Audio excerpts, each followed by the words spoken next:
Remove your hats and veterans render a hand salute as the Daniel Boone High School Junior ROTC Color Guard presents our nation's colors. Here to offer tonight's invocation, please welcome morning show host of Christian radio station WCQR, Rhonda Lacey. Would you please join me in prayer by bowing your heads? Dear Heavenly Father, thank you so much for this opportunity to gather here today to celebrate racing. And God, just like on this day, 24 years ago, the headlines were heavy, but God, you are the source of light. You are the source of peace, and we thank you for that. We can gather here today despite our differences and come together in unity.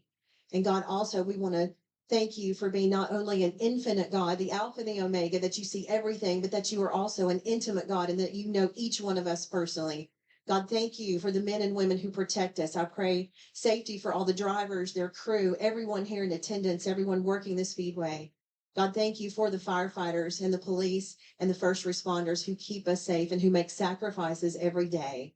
And thank you for your most important sacrifice, your son, Jesus Christ. And it's in his name I pray. Amen. Here to perform our national anthem, please welcome from the United States Marine Corps, Sergeant Selby Peterson. Oh, say, can you see by the dawn's early light what so brightly we hailed at the twilight's last gleam, whose broad stripes and bright stars through the perilous fight, o'er the ramparts we watched, were so gallantly streaming, and the rockets reclaim the bombs bursting in air, gave proof through the night that our flag was still there. Oh, say does that star-spangled banner yet wave for the land of the free and the home of the brave?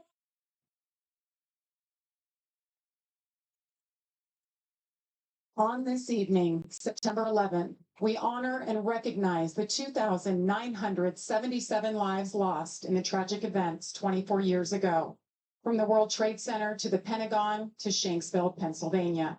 We will never forget those lives lost, their families, and the heroism of the first responders.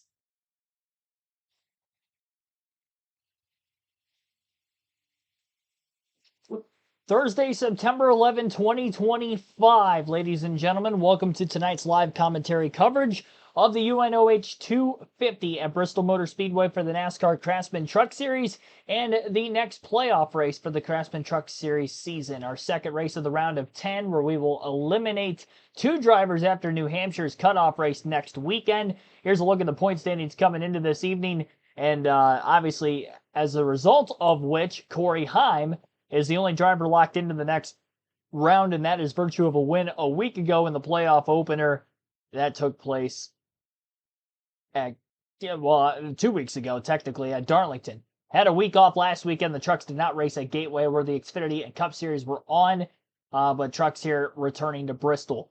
Lane Riggs, the defending winner of this race, got his second career win in the Craftsman Truck Series in this very race a season ago. He will be 38 points above the cut line, sitting second on the playoff grid.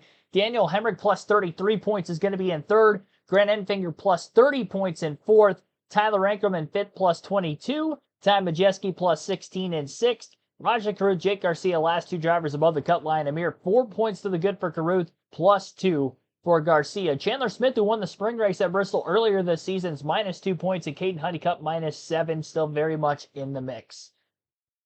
And quite a few drivers finished outside the top 10 in the first playoff race at Darlington. Very few got good finishes. Those few are pretty much the guys who are 30-plus points above the cut line. Everybody else, I believe, failed to finish outside or inside the top 10, or at least with the likes of Majeski. Not a lot of stage points, but did get a good finish down the stretch. And the same for Tyler Rankum. Frank Powers, Terry Lewis, Bam Hall, John Ray, and many others, welcome into the stream. Appreciate you guys that were tuning in for the ARCA Menard Series race at Bristol earlier this afternoon. It's our second live commentary stream of the day and our final live commentary stream of this very short week on the channel. No live commentary for tomorrow's Xfinity race as well as Saturday night's Cup race, and that is because I will be in the grandstands for those two races in attendance.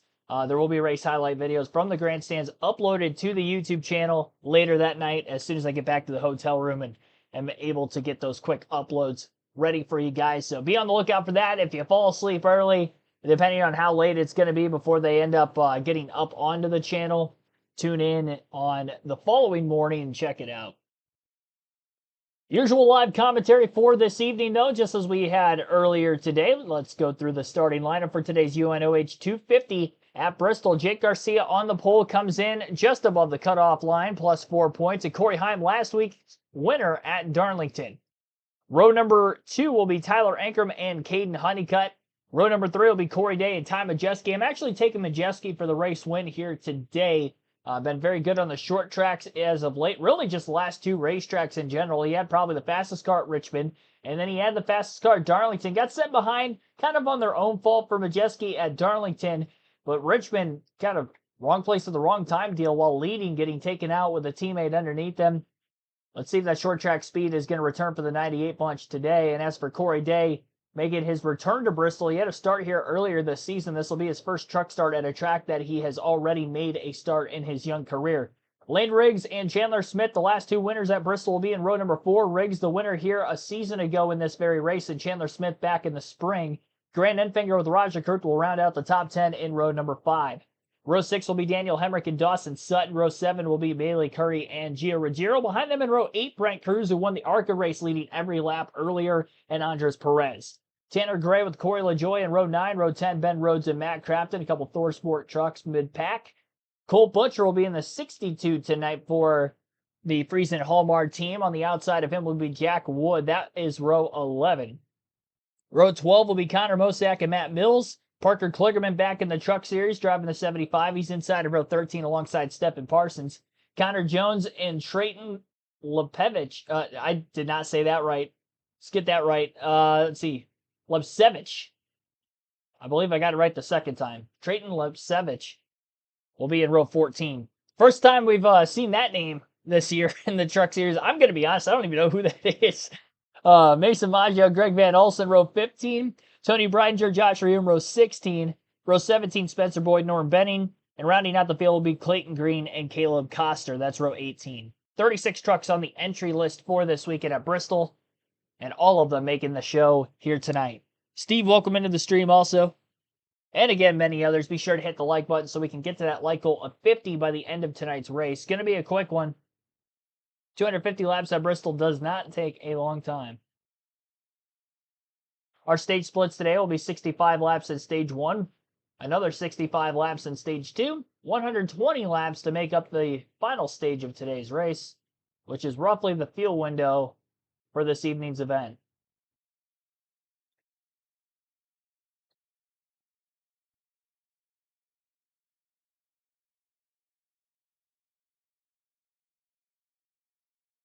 Ohio, Jeff Jarvis.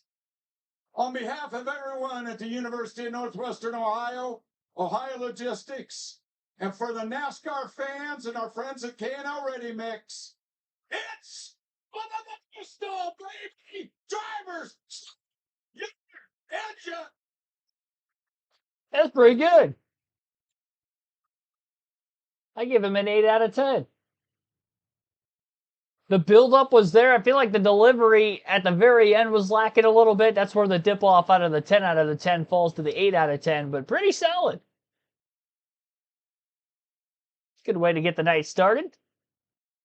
Command to fire engines. We've already gone through the starting order for today's race and the point standings coming into the day. The point standings will also be scrolling across the top of the screen. I'm not going to be making any edits to that throughout the course of the event, so that will be the points as they came starting at the beginning of the race. Stage points will not be included, so you're not going to see that leaderboard change. I will be changing the leaderboard during the cutoff races for each of the top 3 series, but not throughout the rest of the round leading up to that.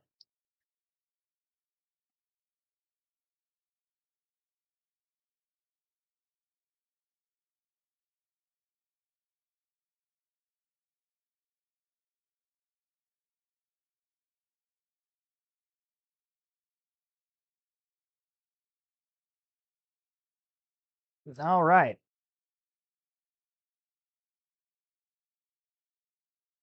Get her going. Going to be score watching my Packers, which are literally kicking off here in about another minute from now. It's going to be conflicting with one another tonight. I'm not going to be able to watch it at all, but I'll catch the end of it. As long as this truck race doesn't go too long, which it shouldn't. There's no weather on the way or anything like that. We'll get through our full scheduled distance uninterrupted this evening at Bristol Motor Speedway.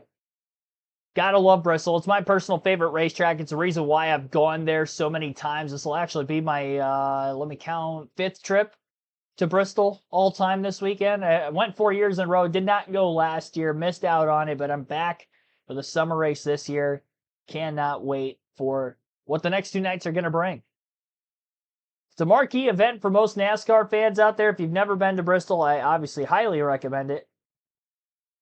The only thing I don't like about the place, I feel like the concession stands kind of lack. You're definitely there for the racing, let's say that much. 10 vendors outside the racetrack, though. A lot of merchandise sales. I love that about Bristol. The only other track I've seen compete with that to any extent is Daytona. But the difference is with Daytona is that those tent vendor locations are far away from the racetrack. Bristol Motor Speedway, they're literally right outside the main gate. So you don't have to drive to a islet location a couple miles away from the racetrack. There's a lot to offer there. So if you ever go to Bristol, bring your own cooler. Make sure you bring your own snacks.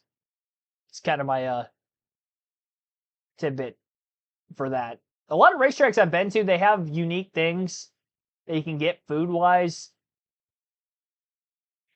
But I just feel like with Bristol, when the race starts, there's not a lot of options there. As somebody who's been there going on 5 times, that's the best thing I can tell you. Not a bad seat in the house. I can also tell you that much. You want to sit as close to the action as possible. You can still probably see the entire track. You want to sit high up to get the aerial view. You're easily going to see the whole track without even having to turn your head.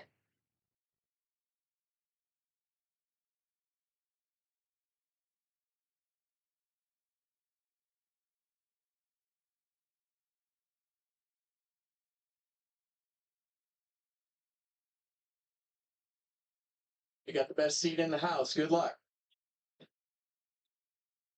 Let's check in with our pit reporters for tonight, Mr. Todd Bodine and Caitlin Mitzi. Have a good night down there, guys. Well, thank you, Jamie. And keep an eye on short track racer Caden Honeycutt. Now, he's currently below the line, but he tells me he's not worried based on the speed he's seen in that 52 truck and the fact that the transition to home run freezing continues to go well. But he told me Bristol, one of his favorite racetracks. He says he's had a lot of good runs here in the past. He qualified 4th, and he says, I expect to be one of the first drivers to make that move to the top. Todd? Tyler Ankrum left Bristol Motor Speedway this spring with a solid 4th place finish and immediately went to Rockingham Speedway and won his way into the playoffs. They come back tonight to Bristol with incredible amount of confidence. They brought the same truck with the same setup. Tyler said it's driving outstanding. He loves it. Qualified 3rd, fully expects to run up front all night and have a shot to win this race. Jamie? Thank you, Todd. Yes, Tyler seemed pretty optimistic earlier when you chatted with him. So, Joey, show us our Craftsman track description for tonight. Absolutely. Well, You guys know it. It's a half-mile racetrack. You see there in the turns 24 to 28 degrees. The back straightaway, front straightaway, both pretty flat. So you have a huge banking transition as you get into the corners. Short straightaways, 650 feet goes by really fast at this place. Really fun, fast half-mile track. Kevin, let's take a look at the race strategy sponsored by Ram. What is our strategy tonight? Well, I think the first strategy is take the points. And all of our playoff guys are up in the front of this field. And as we talked in our pre-production meeting, you have to be able to gather those points through the stages. We know that they can run the first two stages without making a pit stop. So your pit strategy is going to probably be, if you're running in the front, you're going to pit at the end of that second stage. And the other thing is, when does that high groove come into play? When, as a driver, does that lap time fall off enough and that top groove run in enough to be able to start ripping around the top? How different is this track right now, guys, from the last time they were on about 4 hours ago for qualifying? Well, what we see a lot of times is that traction compound that's on the bottom of the racetrack, and you'll see it. You're right there in the corner, at the very, very bottom. You see the back of the field. It's a little bit darker. That's that traction compound. It's activated by heat, and it also gets cleaned up. The first few laps of this race, it's not going to be the best place to be. But by lap 2, maybe 3, it's going to lock down on there, and you're going to see all the trucks, the fastest trucks, will probably be right on the very, very bottom where you see it really dark. Like I was saying before, it will clump up, it'll get a ton of rubber because all the trucks will be right on top of it. And eventually you're saying, I got to go somewhere else. I can't follow the truck in front of me if I want to pass them. I got to move up. And it's going to take a second, though, because it's got to clean up. All the trucks are on the bottom, all the marbles, all the dust, all that stuff is going to be high. You got to get up there and clean it up. A lot of risk doing that. You don't usually want to be the first guy doing it, but if you're one of the first up there, you can capitalize and pass the 2 trucks quick. And I think the other thing to remember, too, is we just had an ARCA race. So the ARCA cars have been on this racetrack. We've got a little bit different rubber down on the racetrack. Obviously, it looks very clean with all these trucks. It won't take long for that to transform, but they have already had a race tonight. So that groove is spread out. They did a good job of both in spreading the groove out in practice as well. Let's listen to the pep talk on the 11 team. Stay focused and ready at all times. I appreciate all your hard work. Let's go, buddy. Sean here. The focus, self-frustrated, short. 8 wins on the season already. I don't think they need a pep talk, but you can hear the camaraderie in their voices. No pressure. Have some fun. Yeah, Go win a race. the thing that I thought was interesting in the pre-race was listening to Corey Heim talk about this not being his favorite track. Hadn't been a great track for him. Didn't think they had the speed that they needed in practice. And then you hear this guy talk, Wayne Riggs, and he talks about how fast this truck is and how, they were disappointed with qualifying 7th. So 2 different approaches in what they think they have in their trucks tonight. So we're about to find out. 2 onboards tonight. We just talked about both drivers, Lane Riggs and Corey Heim. Love this view. All right, here we go. Heim outside of row 1. Inside row 1 will be our pole sitter Garcia. Green flag in the air. We're underway in the UNOH 250 at Bristol. Rolling their way up out of turn number 2, side by side for the race lead. Between the guy who has dominated the Truck Series this season, along with Jake Garcia, Lane Riggs is around in the middle of 3 and 4. Keeps from wrecking, but we are under caution anyway. On lap 1 in turns 3 and 4. Caution flag is out. These are the moments that you don't want when you're in the playoffs in the middle of these things. And you talked about it a little bit, Kevin. These guys are all pretty new to playoff pressure. And these big moves, here's a big move right off the bat, lap 1. Trying to get 3 wide underneath the 7. And yeah, just it's tight. And that other piece too, that traction compound's not in yet, right? That grip is not there yet. And pretty early. Another angle here, the contact between Corey Day and Lane Riggs. And it's just one of those moments where it's probably not necessary this early in the race. And you can see right there at the end, it's like, oh man, do I want to be here? Do I not want to be here? Not really sure. And then you wind up in a bad spot. Right, then when you're committed, right? Like once you're almost to the door number of the truck that you're inside of, you're kind of like, I'm here. And it just kind of ran out of space. Yeah. I'm looking ready. Doesn't look bad. really can't play around or anything. Because I'm not here for me. Open it. Trying to check it up. Lane Riggs was running 7th at the time, and guys, his teammate last race at Darlington, same thing. We were just a handful of laps in, and he had trouble. Unfortunately, that took Chandler Smith out. You got to be patient at the beginning of these races to just kind of give it a lap, maybe 2 laps, to just let it play out a little bit before you really start forcing those issues. Just because things like that can happen. I mean, you're 3 wide. Guy at the top's not very far up there. The guy in the top doesn't want to go way up the racetrack. So, But now you got to ask yourself, if you're Lane Riggs, okay, you're going to come down pit road here, probably get some tires. You slid them a lot. You may have flat spotted them a little bit. Tires don't seem to be probably the number one issue here. But the bigger issue is now you're last. You're starting last, a shotgun on the field here. So you got to be able to, look at the stages and say, okay, how do I capitalize on getting some track position, trying to get stage points? Most likely, your first stage points, they're gone. You're probably not going to get them at this point. It's a short first stage, unless some interesting things happen that screws that strategy all up. See a set of tires there. They only have 2 sets of sticker tires for this whole race, and that's what we were talking about, Kevin. One stop, but then you've only got the 1 emergency set. yeah, this is his strategy unless you put these tires back on that he's got on the truck right now. I don't think they're bad. I think he slid. They're probably not. I mean, this is one of those moments where it's like, okay, we spun out. Let's just make sure. We probably don't need these tires, but if you do, that's what you got that you just took off. And it's not worth making a bad day worse by trying to risk it and say, oh, yeah, tires should be fine. Yeah, get a chance to look at it when you take them off the truck. Right thing to do. 100%. Yes. And I believe the last thing we had said was, this guy is so optimistic about his chances. Green flag drops and around he goes.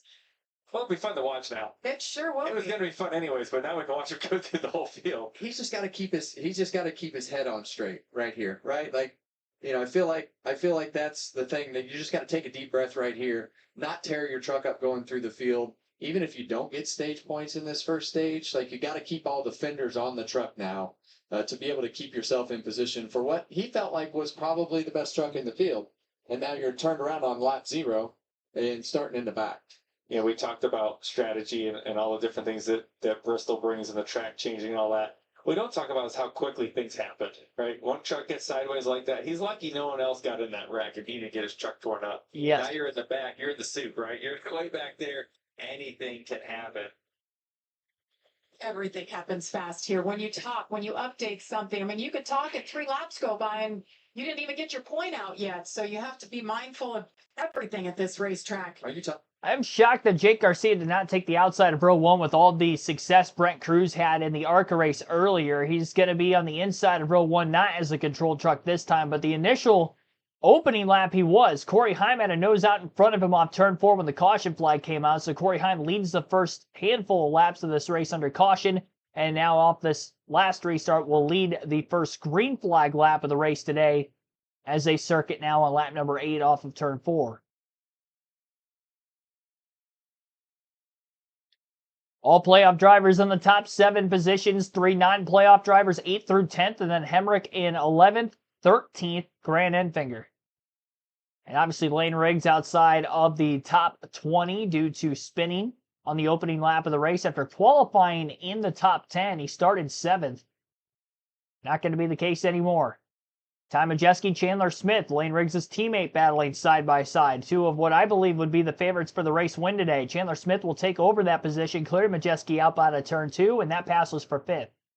Jake Garcia, Caden Honeycutt also battling for 2nd. Garcia with the pass made on the 52 of Honeycutt. Caden got around Garcia, who did not take off well on the inside of row 1 on the restart, and was able to get around him a couple laps following the restart. He's just over 1 second off of our leader, Corey Heim. Chandler Smith is closing in on the 18 truck of Tyler Rankin right in front of him for 4th. Inching closer and closer and closer to the back of that race truck.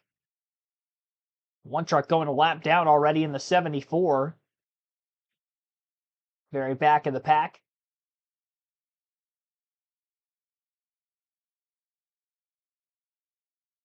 Bottom feeding racetrack for right now, but that groove's going to widen out here by the end of this race tonight. Started to kind of see it at the end of the ARCA race, but we'll see it even more with the trucks, and further into the weekend, it's only going to spread wider and wider, not only sooner into the race, but with more laps to be able to work with each passing race this weekend. 200 laps in the ARCA race earlier, 250 here, Xfinity race tomorrow, 300, and of course the Cup race on Saturday night, 500. Garcia's closing in on a race leader, Corey Heim. He's now clipped 0.3 of a second off of the 11 truck. I don't know how much of that was Corey Heim saving, but Jake got a tire fall off in the fall race at Bristol last season across all 3 series. And I'm curious to see if that's going to be the same again here for this truck race today. Only about a dozen green flag laps into the race right now, and maybe 1/10 of a second of fall off. Our race leader Corey Heim's fastest lap was lap 10. Lap 13 was the fastest lap for Jake Garcia in second. And Garcia is all over Corey Heim. Maybe overdriving the truck just a little bit through 3 and 4 was Garcia, wrapping the yellow line to the racetrack. He rolls in a little bit lower on entry, but he's able to still get it to stick middle corner off compared to Corey Heim, and that's where he's gaining time on him. As he now gets to the back of this 11, he's going to have to deal with dirty air a little bit more, and that can make his truck a bit harder to turn through the center of the corner like it was when he was further back.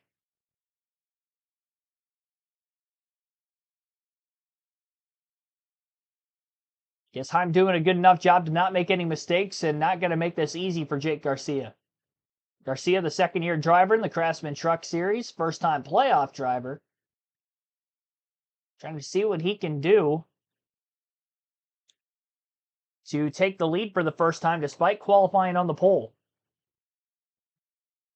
And try to capitalize on as many stage points as he can. We haven't seen the ThorSport trucks qualify particularly well this season.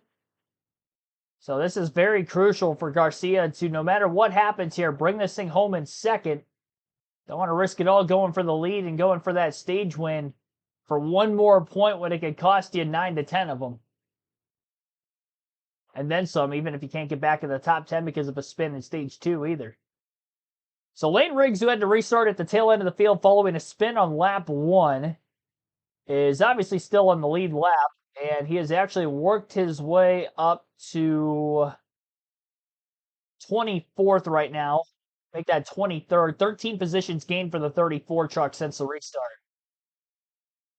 which would have been dead last in 36th. You're betting on pit road. Clayton Green has already pulled off the racetrack of those that started at the tail end of the field. Chandler Smith did make a pass on Tyler Anker for 4th several laps ago.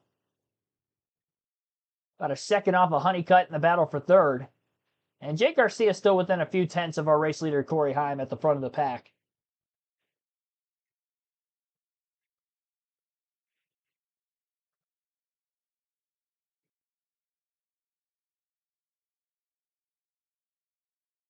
A lot of things can happen, a lot of moving parts and pieces, and it takes a whole team to win a championship. Everything has to work.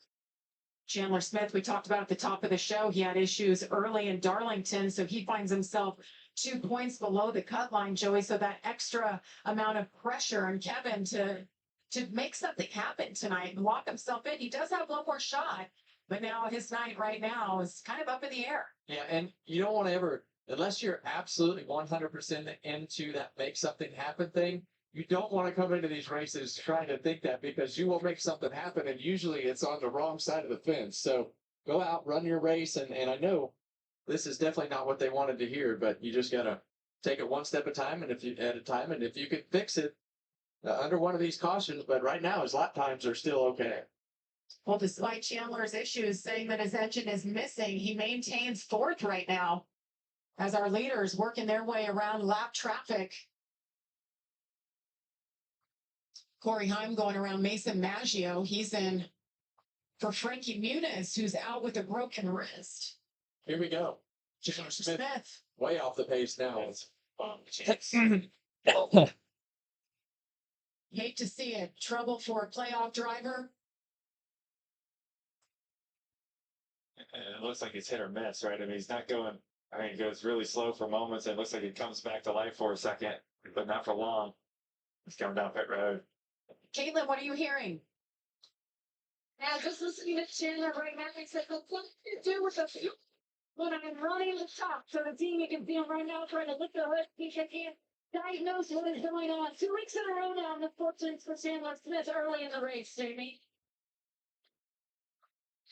I mean, at this point, we don't know if it's something they can fix right now and he can continue and try to salvage something tonight.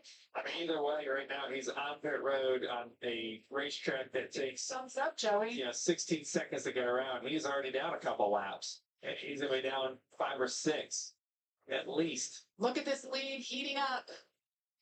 Jake Garcia trying to work his way around Corey Heim. And this is the type of night that Jake Garcia needs. He needs to put this whole night together to be able to be up here racing for the lead under the playoff conditions, knowing that qualified. Heim has been getting a lot of pressure from behind by Jake Garcia. Garcia trying to move his lineup through 1 and 2 was completely in clean air. Right back down to the bottom through 3 and 4. Seemed like drivers that were trying to run the top in the ARCA race late, it seemed like turns 3 and 4, they were having a little bit more success up high than what they were in 1 and 2. Garcia still being patient right around the bottom. Halfway through stage 1 right now, about 28 laps to go. Actually, past halfway through stage 1. Full screen commercial break on FS1 at the moment as well. We'll go through the top 10, the intervals between themselves and our race leader. Corey Heim is out ahead by 1/10 of a second over Jake Garcia. 1.7 seconds to Caden Honeycutt in third. Tyler Ankrum 6.4 seconds off the lead in fourth. Ty Majeski 6.6 back in fifth. Raja Kruth is 6.8 seconds off the lead in sixth. Seventh is Gio Ruggiero, and he is 7.3 off the lead. 7.8 back for Corey Day in eighth. Bailey Curry 8.1 back in ninth. Andres Perez 8.7 seconds off the lead, rounding out the top 10. So that is the top 10 in the running order and the intervals between themselves and the front runner Corey Heim, who has led the first 42 laps from the pole today and counting. We'll take our first break of the stream. You're listening live on KRC. Be sure to hit the like button, subscribe for more NASCAR content if you haven't yet, as our full flag-to-fly coverage of the UNOH 250 continues. Pete Creamer, welcome to the stream.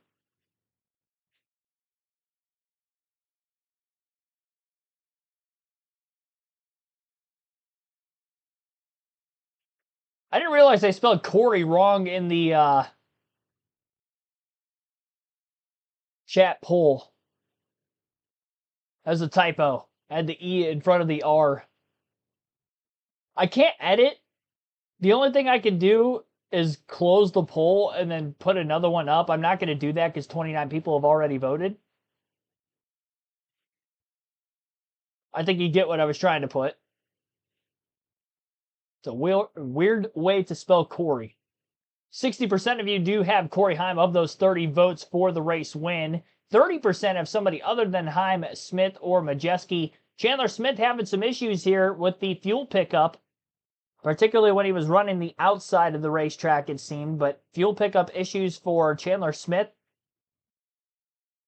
He is back on the racetrack, but 5 laps down after having to make that unscheduled green flag stop. Remember, Smith not only came in below the cut line, but he also had issues early last week, which is why he's below the cutoff line. He was lucky enough that there were some other playoff drivers who had poor performances, so he was only -2 points coming in. But now, leaving this race, it's very well possible he's going to be -20, -30 or so points if he doesn't get more help from the second consecutive week by drivers around the cut line around him in the point standings. Your leader, Jake Garcia, Caden Honeycutt, Tyler Ankrum, and Ty Majeski are top 5. You see it happening, guys. Tracks get wide. All these truckers are finding speed as they move up the racetrack. Some because they have to pass some trucks around them, but also, I think it's getting fast. Lane Riggs, too, up to 13th. Said he had a fast truck, no doubt. Can he make it in the top 10 before this stage ends? I said stage points were out of the question when we started the stage, but there's no way you can pass that many trucks in this many laps. But boy, he's proving me wrong. I think he's going to get stage points here. 15 to go. It'll go by quick. He'll be close. AC Corey LaJoy, or See Chandler Smith back in the pits. They're changing the ECU. A lot of work, mechanics on board this truck. and that is so frustrating. You know, these engines are manufactured by Ilmor, and you know, you see the ECU box, you see the engine guy inside. Basically it's a plug and play system, but you just never know when the ECU or Well, they don't even know that's what it is. Yeah, It's trial and error. That's right. It's not like they can really pinpoint what it is. They know they've looked at probably the quickest things they can see and said, well, this is the next thing they have to change. This is one of the best battles since we Majeski trying all of his might to do it, and he hasn't been able to get around the 18. You see it moving up the racetrack. He's getting all the way pretty much to where that grind is. There's a little bit more space. You see it's 30 up there, Kevin. So you got to be careful. You get a little bit too high. yeah, you want to be you're going to want to be right below all those crumbs as you get to the top of that groove, but you want to go higher. But like you said, you don't want to be the guy that's up in the mess and knock the right front fender off when you jump that cushion. But it'll happen quicker next run, right? We had to wait 30 plus laps for it to look like it does now. The next run, it'll happen quicker because it's starting to clean up. They'll have the track sweeper at the end of the stage will go up there and pick up a lot of those marbles. As you see the leader really getting checked up here on lap traffic. Jake Garcia with a great chance to go 3 wide top. Oh, he's going to Corey aggressive Lose getting the lead. around Greg Van Alst, and he loses the lead. Jake Garcia to the point with 8 laps to go in stage 1. That's capitalizing on lap traffic. That's the name of the game here at Bristol. You catch some of these trucks at such a quick rate. You got to pick the right lane to make it happen. It's not over yet. Right? Corey Heim could do the same thing right back to Jake. Yeah, and you see Jake Garcia right there in the 13 truck as the leader. You see that baby blue truck of the 75 truck of Parker Kligerman right there fighting for his life to stay on the lead lap, and has moved to that traditional top lane that we talked about when it would run in. That's going to be a tough truck to pass. Parker Kligerman, an experienced racer. He knows there's only 6 laps to go. He has to stay on the lead lap. That's the second time he got to the back of Jack Wood. And the reason that he's doing that, he knows if he goes to the bottom and doesn't complete that pass on Jack Wood, he's going to get driven by the leader of the racetrack. So he's giving that shot to Jack, telling him, hey, I want the top lane. Move down. Well, he got it. It worked. He got around the 91. And Corey Heim's right there. What a battle up front. And look right behind him. Kate Honeycutt's right there. He reeled him right back into traffic. And I think right now, this is where the inexperience of somebody like Jake Garcia, right? Like he's running the middle of the racetrack, and you need to be at the top of that groove, being able to make lap time to be able to capitalize on that high lane speed. This is going to be a great last 3 laps to watch here. Jake Garcia, the 20-year-old out of Monroe, Georgia, leading his first laps ever at Bristol Motor Speedway. Guys, Jake has never won a stage. His truck is just really good at the bottom. See Corey Heim, the 11, trying to make that top work. He just can't really make it work quite yet. But there you see the middle of the racetrack versus the very, very top. I just think that 13 truck is hooked up. Final lap is stage number 1 here at Bristol. Kligerman on the wall. Kligerman into the wall right in front of Jake Garcia. Green and white checker flag is out. Garcia picks up his first career stage win. What a time to do it. A good time for first, being in the playoffs. What a day and what a start to this race he's had. And Lane Riggs back up to 9th. Got stage points, a couple of them. I love that he proved you wrong, Joey. I'm happy for him. Good. That's really good. Pit stops, perhaps? Maybe not. We'll find out after this break. Definitely going to end up seeing a split strategy here. I wouldn't be surprised if a lot of drivers at the front of the field end up staying out to keep track position with as little fall off as we're seeing so far here tonight. Jake Garcia is going to get his first career stage win, so obviously, therefore, first of the season. That'll be a playoff point that carries into the next round with him if he advances out of the round of 10. Good start to the evening after qualifying on the pole. He didn't get to lead a lot of laps in this stage. Corey Heim was out in front for the vast majority of it. The last 11 laps of the stage were led by Garcia after the first 56 laps were led by Heim. Heim got caught up too in lap traffic, and Garcia was really close behind him for a lot of that run even before they got into heavy lap traffic towards the end of the stage. Garcia eventually was able to get by Corey Heim, and Heim never had a chance to really get back by him. I think that 13 truck was superior, at least for stage one. We'll see if they can stay ahead of setups, though, as we may be seeing some adjustments. Well, we will definitely be seeing adjustments, not maybe. We will see adjustments for a lot of these teams. Who can keep up with the track the best, who can get quicker compared to the rest of the field, and will we see somebody else contest for the lead other than Garcia and Heim? As of right now, those are the top two, and third was Caden Honeycutt. Tyler Ankrum was fourth. Ty Majeski rounded out the top five and fifth. Raja Karuth in sixth, Corey Day seventh, Gio Ruggiero eighth, Lane Riggs ninth, and Bailey Curry rounds out the top 10. Jojo, welcome to the stream. Better late than never, race fans. Exactly. And welcome in. Thursday night thunder. NASCAR under the lights at Bristol. What's better than that? This is peak NASCAR right here. Short track under the lights. Thursday night's an interesting one, but this is normal for the summer Bristol race weekend. To have the trucks on a Thursday leading to Xfinity Friday and a Saturday night cup race. Who remembers when they would always run that truck race at Eldora on like a Tuesday or Wednesday night every week? It was usually on a Wednesday. The year I went, it was a Tuesday. I always found that to be odd.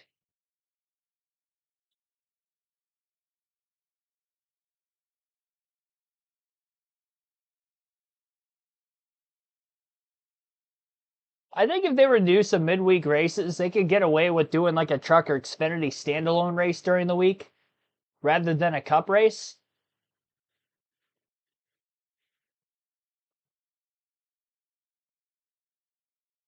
I don't think they'll ever pull the trigger on it scheduling wise, but that'd be the best time for it if you want midweek NASCAR.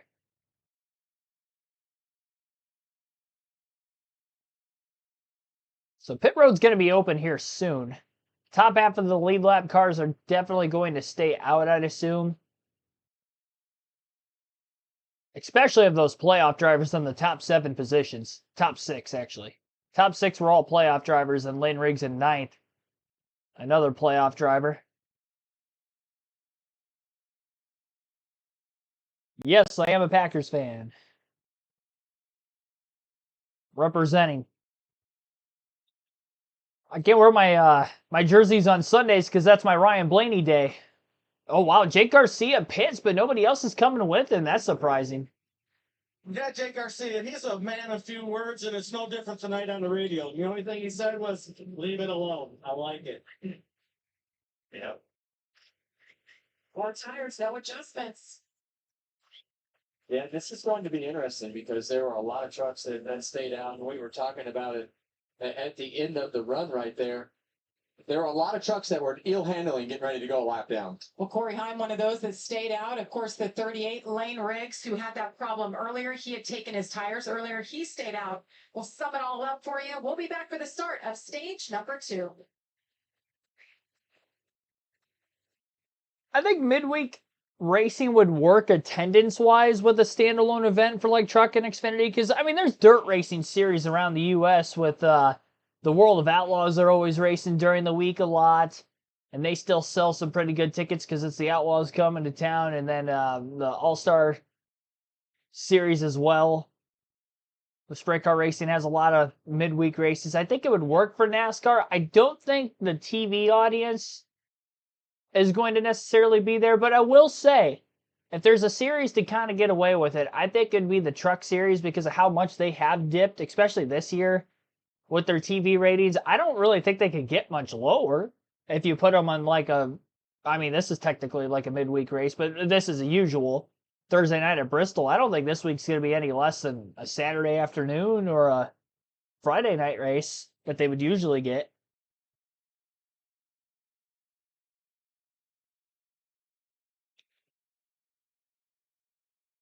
Ryan Blaney doesn't like Green Bay? All right, listen.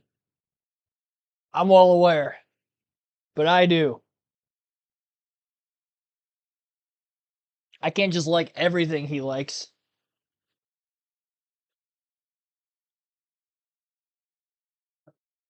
I like that we have some similar taste in music, just not football teams. Oh, yeah, there's late model races during the week all the time, too. A lot of the Truck Series audience are usually the core NASCAR fan audiences that'll watch anything. That they'll watch the Truck Series, obviously. I don't think you can get away with doing a cup race on a Wednesday night and then expect everybody that would usually tune in on a Sunday afternoon to tune in. You're probably going to miss out on a lot of those viewers. I think it would work during the football season, too. Towards the end of the year. I mean, there's no NFL games on Wednesday nights.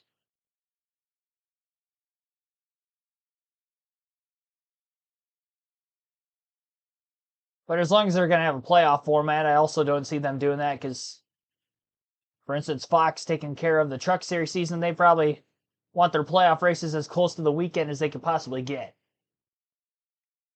For whatever reason, I don't know. I just feel like that's the way they think. Logical or not. D-Cork9, welcome to the stream. Slinger Nationals draws good crowd on Tuesday. Yeah, I don't think the crowd is going to be any issue with midweek NASCAR races. I think it's just the TV audience. At the end of the day, that seems to be what pays the big bucks.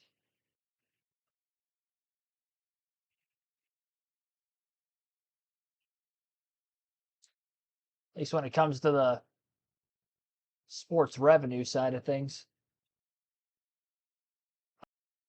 I thought more drivers in the back half of the top 10 were going to go. I'm actually just more shocked that Garcia pitted from the lead after outright passing for the lead because I don't think he's going to be able to drive up and take the lead again, honestly. He might restart in the lead if they end up staying out at the end of stage 2, but I don't think they're going to do that at the same time because I don't think he can make it up field to the end. 175 laps is really pushing it on fuel.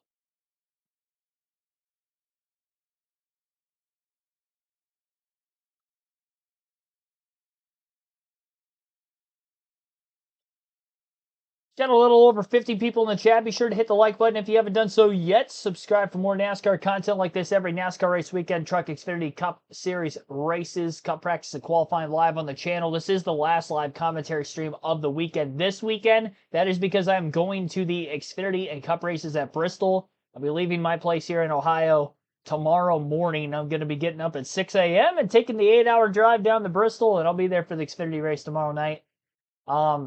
As far as tonight's coverage goes, second live stream, we actually did an ARCA race earlier today. Doubleheader, missing out for the rest of the weekend. So, getting a little bit of live commentary coverage. We'll be race highlights from the grandstands. More on that later in the stream. Green flag is back in the air here at Bristol. Tyler Ankrum inside of row 1 as he gets moved up, following the leader, Jake Garcia, hitting pit road during the caution. Caden Honeycutt, who chose to restart outside of row 2 from what would have been second place, is going to lose that spot to Ankrum.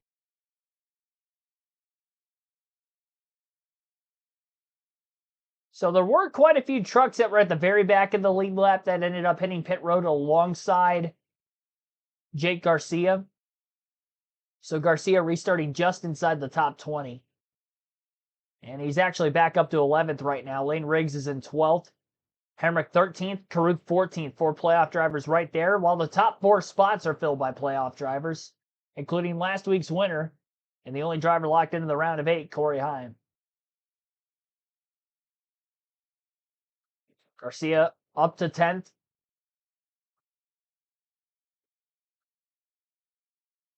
And Lane Riggs standing right there with him. Grant Enfinger also with a silent night to this point. 17th place for Grant Enfinger up to this point. And Chandler Smith had his issues earlier with fuel pickup back at stage 1. He's 12 laps down on track and 33rd is Chandler Smith. Oh, wow. 3 wide on the racetrack, and up out of the groove is Jake Garcia. Way too far wide as he got up in the marbles, had to lift to keep it off the outside wall. He's still losing a ton of positions as he tries to get his momentum back. And after driving up to 10th, Jake Garcia is slow, and he's still slow. I think he's got a problem. I heard no power steering at Bristol. It's a track that... Oh, well, there you go. No power steering for Jake Garcia. Unbelievable. Well, it's a good thing he won the first stage. Try to salvage something out of the day. If there's one driver that is glad that something like this has happened and probably needs even more help, that's Chandler Smith, who is already in the garage area. No stage points for him. Came in -2. So he's already going to lose 10 points to Garcia. Maybe a couple more depending on the finishing order. Garcia into his pit box. Remember, it's not very urgent to get up and over the wall. They were definitely not ready for this.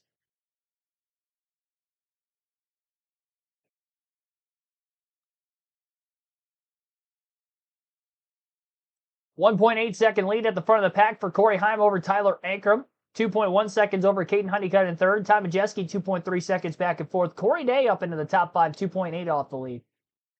I didn't mention in the pre-race, but I was going to take Corey Day for a top 5 finish today. I know you might be saying, well, oh, of course you say that now that he's in the top 5. No, I was going to say something earlier, I promise. I didn't get to it in the pre-race. That's my bad on that.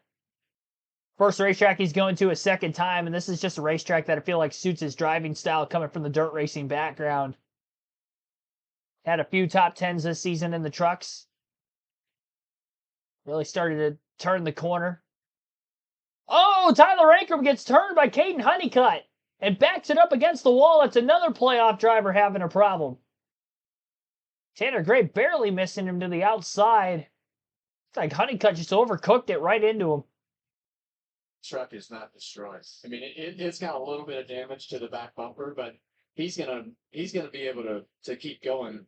But that is usually a rear clip right there, Joey. Yeah, he's lucky his truck looks good. Let's look at what happened here. You see a run from Caden Honeycutt off the top, and it just I drove in the back of him. Yeah, and I think that Caden was in a position to where, hey, I've got a ton of momentum. Up on the top side, as you see the 18 spin right there. I've got a ton of momentum on the top side. It's just, sometimes I hit him in the back bumper, but he stayed on it. He got him. 40 laps to go in stage number 2. Under caution for the third time for this incident, Tyler Ankrum spins. Yeah, Caden Honeycutt had a huge run off the high side off of turn 4. Tyler Ankrum right in front of him just ran right through him. By the time they were entering down into turn 1, got into the back of Ankrum. Ankrum gets spun around, backs it up against the outside wall. So a couple of playoff drivers having some issues here back to back and giving Chandler Smith a glimmer of hope that he isn't going to be in a must-win situation at New Hampshire next weekend to try to get his way out of the first round of the playoffs, this round of 10, where we will see 2 eliminations from the Craftsman Truck Series postseason. Crazy to think we only have 5 Craftsman Truck Series races left this season after tonight. We're getting down to the end of it, ladies and gentlemen. NASCAR is almost gone for the year. Where is the time gone? The time's gone right here on the channel. We've had a lot of fun this season. And I've had a lot of fun calling the races for you guys. I appreciate you tuning in every weekend, giving me the ability to be able to do something like this.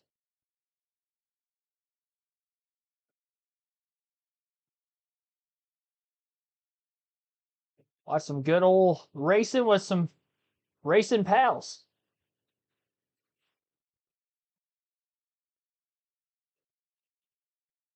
John Barber, welcome to the stream. Corey Day's a natural talent. There's a great future, in my honest opinion. Yeah, I will say potential is a lot more showing now than what it was when he first stepped in. He first stepped in, he was wrecking like every single week. And I didn't think it was going to end there for a bit. I thought it was going to be a short stint, but he did turn the corner very quickly. I believe it was Texas where he got his first top 10. And from then on, things have been going a lot more smoothly for him. He's not only completing all the laps, but he's taking care of his equipment and just getting solid top 10 performances, which is all he needs. Especially being in Aspire Chevy. I mean, you look at his teammates this season. And Kyle Larson did win in that 7 truck earlier this year. Same for Kyle Busch. But of the truck regulars at Spire Motorsports, Roger Krutz got 1 win, and that's it. So, Corey Day doing what he's doing right now, sitting in 4th, having a pretty solid run. One of those spots was gained because of the contact and the incident taking out Tyler Ankrum in front of him, who was in 2nd. Obviously not the case anymore.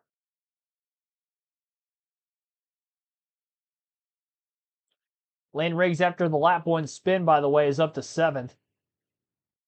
To have the target on your back. What is that like when you're just, it's like you can't do wrong. It's awesome. Yeah, there's nothing better. Yeah, and when you have that target on your back, and it's almost addicting, right? Because of the fact that you want to keep that streak going. You want to keep pushing to the point of, okay, we're in this zone. How do we get these details better and better and better every week? And that communication just is so good that you can analyze and analyze your truck to be able to make the right adjustments, to make the right pit calls, because the confidence is so high. And it's so much easier too. You're starting ahead already, so you're not like panicking. It's like, okay, we can like think things through, make small methodical changes, thinking, like not just winging this thing. We're so far behind, just throw the kitchen sink at the thing. You can just be really smart and slow and think about stuff, and you just keep Meticulous, Joey. You Yes. meticulous. Yes, that's what you can be. That's right. It's a good place to be. Well, he's certainly in all of his competitors' minds and has been all season long. 8 wins on the season, looking to tie the most wins in a season record that was set back in 1999 by Greg Biffle at 9. So he can easily match that, if not beat it this season. Yep. Okay, sign easily. The way Well, he's got a chance to beat it easily, but he's still got to get a couple more race wins. And again, I mentioned already, we only have 5 races left after tonight. We'll see if he can take care of things tonight. Jake Garcia, who was his biggest competitor early after winning stage 1, set behind with a power steering issue, has the door opened up for Corey Heim now. Green flag is in the air. Spinning the tires on the restart was Caden Honeycutt inside of row 1, stacking up the entire inside lane of race trucks. Up to 2nd is Ty Majeski. 3 wide for 3rd. Lane Riggs to the outside. Almost got sandwiched by the 17 and the 52. Ruggiero and Honeycutt kind of leaning on each other. Still down into 3 and 4 as Riggs is all clear. An aggressive move by Lane Riggs to get his track position back, and he's up to 3rd. 17 and the 52 are still battling side by side. Big block now by Ruggiero.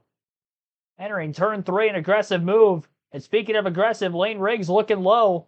Underneath Majeski had a great run from the high side off turn 4. Shoots to the bottom through 1 and 2. Can't clear Majeski yet. Side by side for 2nd. Lane Riggs on the grip strip in the bottom of the racetrack is now clear up high off turn 4. And Lane Riggs has driven his way to 2nd after the opening lap spin. I believe he did get a couple of stage points by finishing 9th in stage number 1. Stage points aren't going to matter anything if he ends up winning the race and locking himself into the next round that way anyway. Heim's got a couple truck length lead over Lane Riggs.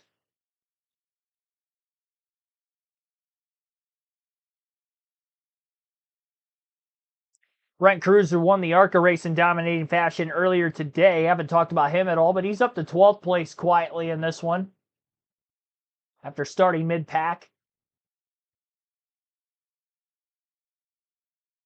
5 playoff drivers inside the top 10, all in the top 8 spots, including 1, 2, and 3. Grant Enfinger struggling mightily tonight, back in 24th. Ankrum just had the spin, is 25th. Garcia off racetrack, still with the power steering issues, and Chandler Smith riding around 12 laps down after having fuel pressure issues back in stage 1. 25 laps to go yet this time by in stage 2. Lane Riggs is putting a charge after Corey Heim for the race lead. Heim oversteps the entry to turn 3 as he slipped up the racetrack. Still gets a pretty good run off the exit of the corner. He'll stay side by side with Riggs, but it's probably only a matter of time before Riggs is able to capitalize and clear Heim for the lead. Door to door for an entire lap now. Riggs low riding around the bottom of the racetrack. Has to slip back up. Corey Heim holds on. Now Riggs will try to go to the outside. Lane changing is the 11 and the 34 completely. Corner after corner, they're lane changing because now Heim back to the wall through 3 and 4. Riggs to the bottom. Got to the inside for a brief moment on Corey Heim, but couldn't make the pass as this battle for the lead goes on side by side. As much as these two have been battling, Ty Majeski in third is now within a half a second of the lead. And we've got a great battle here with these top 3 spots. Some good Bristol racing going on right now. All 3 taking the inside through 1 and 2. Different lines into 3 and 4. Corey Heim, our race leader, to the outside. Down on the bottom is Riggs and also Majeski. And vice versa. Now Heim swings to the inside. 1 and 2. Riggs up high, looking for the run. Back straightaway. He's got the run. I think if he goes to the outside 2 corners in a row, I think that would work out for him. But they're lane changing so often with one another that he can't get the momentum multiple corners in a row to maybe try to creep up closer before pulling out a line to make the pass. It seems like he's just a little bit too far back when he initially makes that move low that he's got no chance of clearing by the exit of the turn.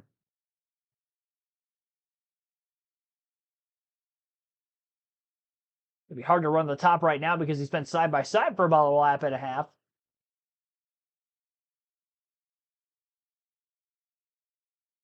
And now Riggs back to the outside through 1 and 2. Good corner exit. And right back down to the bottom, very next corner. I can understand he doesn't want to be on the outside in the dirty air, because if you get tight there, you're going to end up in the fence, versus if you get tight on the bottom, you're going to lose a little bit of ground, but you have a chance to get it back and obviously keep the fenders clear for making contact with the wall. Rocket Chip 4, thanks for tuning in. He's saying punt the 11. I don't know about that. At least he has it to this point. He's racing very respectably.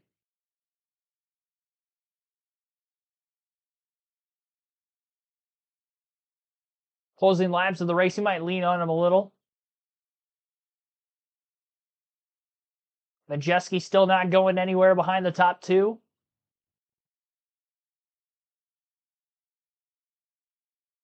Corey Heim with a couple truck length lead over Riggs. They exit turn 4. Down to 15 laps to go. 14 left this time by now in stage 2.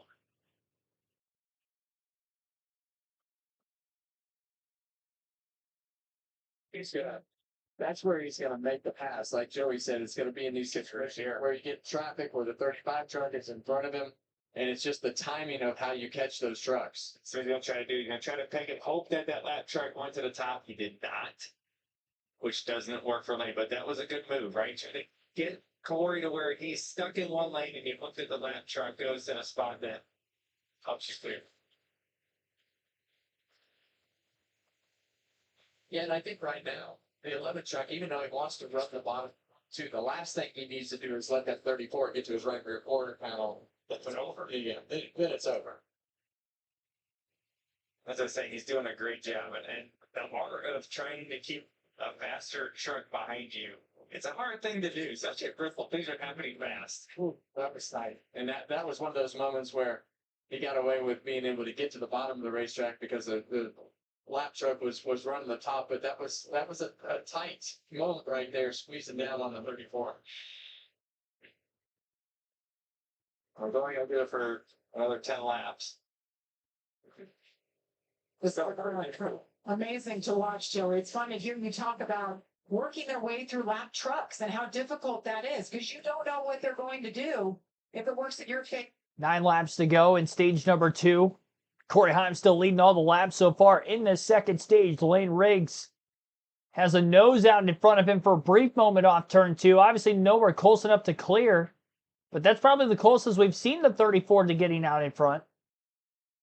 If he can do that on the front stretch on the final lap of the stage, he'll win the stage that way.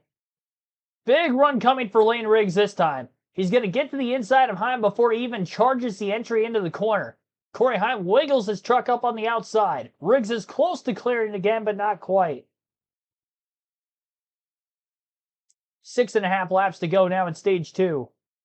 What a battle these two are putting on right now. And they're actually pulling away from Ty Majeski, who's now over a second off of the lead. Caden Honeycutt 3 seconds back yet in 4th. And Ben Rhodes up into the top 5 for the first time today. Quietly in 5th. Store Sport still winless on the season. They've got 2 trucks in the top 5. And they already won stage 1 with Jake Garcia, who isn't one of those 2 trucks that are in the top 5.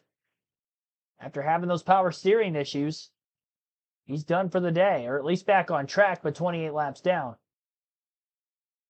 Meanwhile, at the front, we're down to 4 remaining laps in stage 2. Riggs versus Heim. And Heim has been under attack for the better part of 20 consecutive laps or more from that of Lane Riggs. Riggs probably has the more superior truck, just can't make the pass. And that is where the track position is king. Lab truck almost got in the way of Heim up off the exit of the corner. The problem is, though, it's going to be in the way of Riggs down around the bottom. Lab truck still in the way of Corey Heim and Riggs. That'd be the 76 of Spencer Boyd.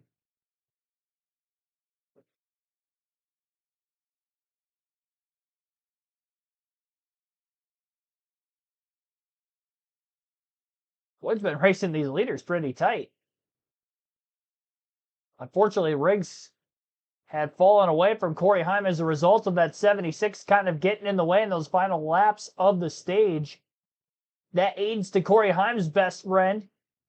Another playoff point for Heim on the season, as he will win stage 2 here tonight. Remember, he is locked into the next round already, so all he was racing for coming into the night was stage wins and race wins, and he picks up at least 1 stage win. And I believe that is the 16th of the season. Scratch that, 17th. 17th stage win of the year for Corey Heim. He's going to get to 20 by the end of the year in the Truck Series, which is insane, because they only have 23 races on the season. Heim survived stage 2 as he has led the vast majority of the laps tonight. 116 laps led so far. Riggs second in the stage, but maybe looks a little bit quicker than the 11 at this point. Ty Majeski third, Caden Honeycutt 4th, and Ben Rhodes rounds out the top 5 and 5th. 6th place for Gio Ruggiero, Connor Mosack 7th, Daniel Hemrick 8th, Corey Day 9th, and Andres Perez rounds out the top 10. So that is your stage 2 results, with the stage points, of course, awarded to the top 10 slots. All right, well, we'll take another break. We're about halfway home, a little past halfway. Tonight's race at Bristol, the UNOH 250, just over 50 minutes in. This is our 4th caution, 2nd stage break. We had a caution for incident once in the middle of stage 2, and we had a caution for incident at lap 1 in this event. 120 laps making up stage 3's distance here tonight. We'll end our chat poll. 40 votes were casted for who you thought was going to win tonight's race. Corey Heim getting 54% of those 40 votes is the chat's pick for the race win. I took Ty Majeski, only had 10% of the votes. 8% for Chandler Smith, who is out of any shot to win, many laps down, about a dozen to be exact. And somebody other than those 3 drivers of Heim, Majeski, and Smith to win at 28%. So again, appreciate you guys voting in the chat. Our like goal to get to 50 on the stream, we're at 38 right now as well. We're 13 shy of our like goal. It's Bristol, baby. And I figured I'd just show off my Dale Earnhardt diecast that I have. This is the only Dale Sr. diecast that I currently own, and it is his number 3 Goodwrench Wrangler Chevrolet. Love the Wrangler colors on the 3 car. My personal favorite Dale Sr. scheme of all time. Trying to read to see what year this was. This one specifically is from 1999. I like, obviously, the original Wrangler number 3 colors, but obviously this kind of throwback scheme, I guess, if you will, for 1999 was about the same scheme, just on the Monte Carlo from that year.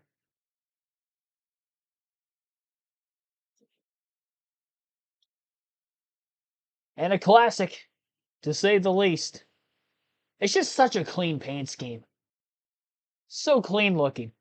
Like, my lights just do this car so much justice. She's a beaut.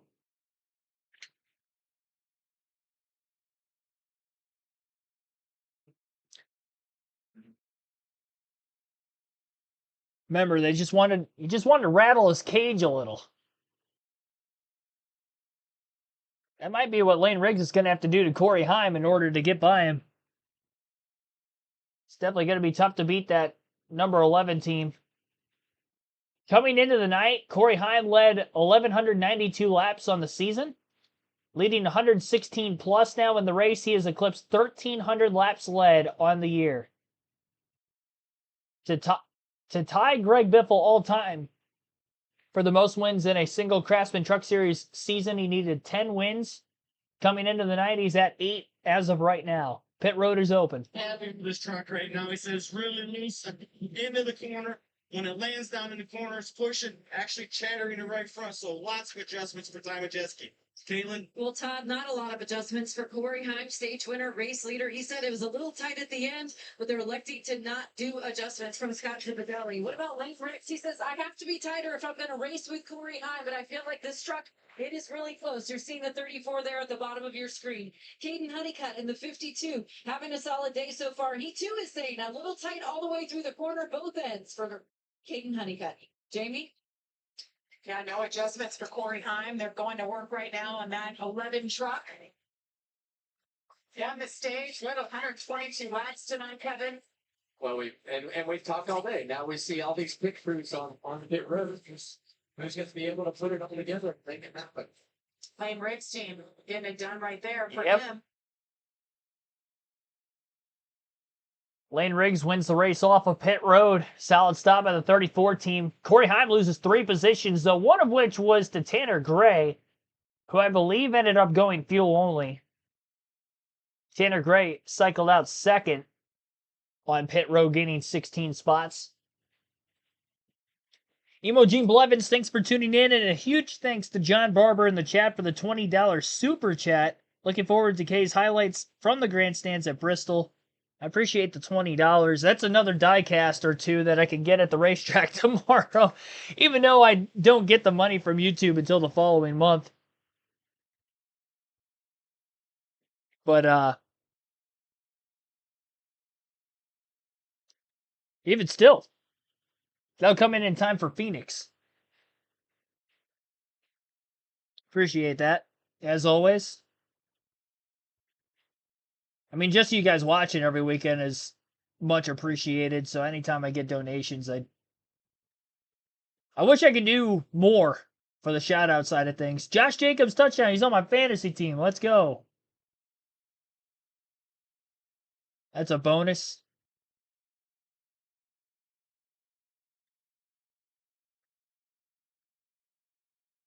Yep, 14-0, middle of the second quarter. I'll take that.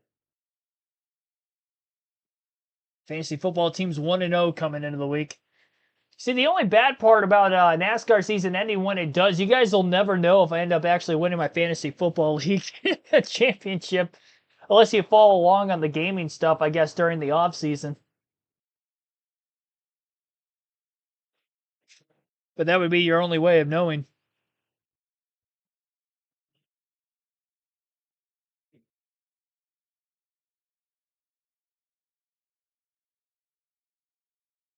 Want to get that Dale Jr. throwback scheme from the 2010 Summer Daytona race when he ran the Wrangler 3 throwback in the Xfinity Series, the then Nationwide Series, and got the win.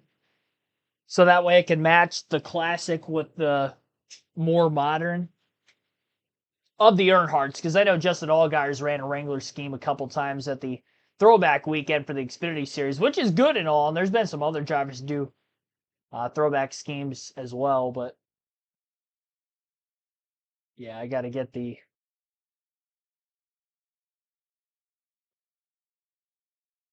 The Dale Jr. one next.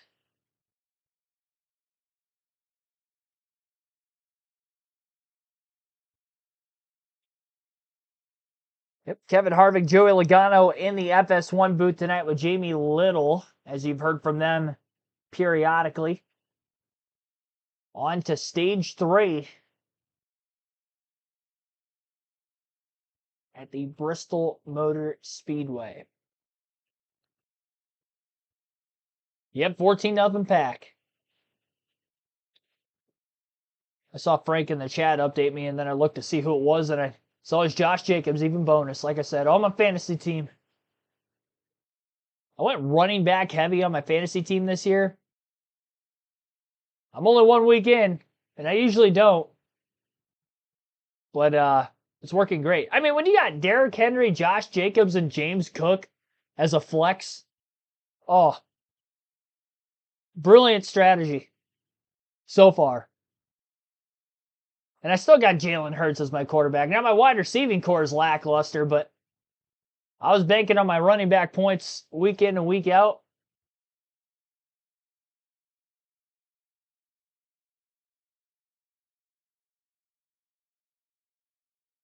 All right, enough on that. Into the race. Cole Butcher stayed out on the racetrack. He did not pit in the 62 for Friesen Hallmar Racing.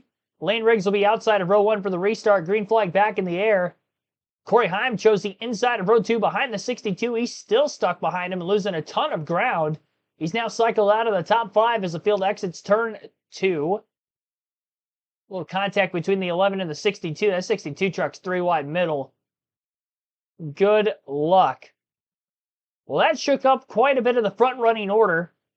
Lane Riggs is the race leader. Tanner Gray, after not taking any tires on pit road, is still in second. Ty Majeski third, Ben Rhodes fourth, and Connor Mosack up to fifth, rounding out the top 5. First time Mosack has been in the top 10 tonight.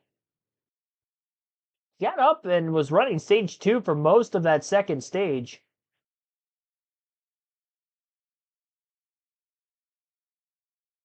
That's what Lane Riggs needed. He got that track position, and the 11 car got held behind on the restart, getting stuck behind the 62 for as long as he did.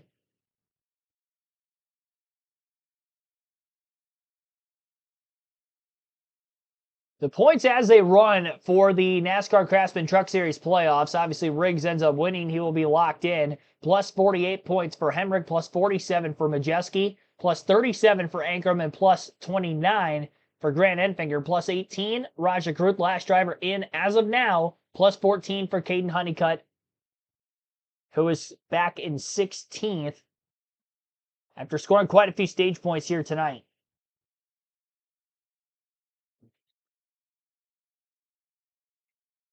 Well below the cutoff line is Chandler Smith, and then Jake Garcia minus 14 points off the track, even with the stage win.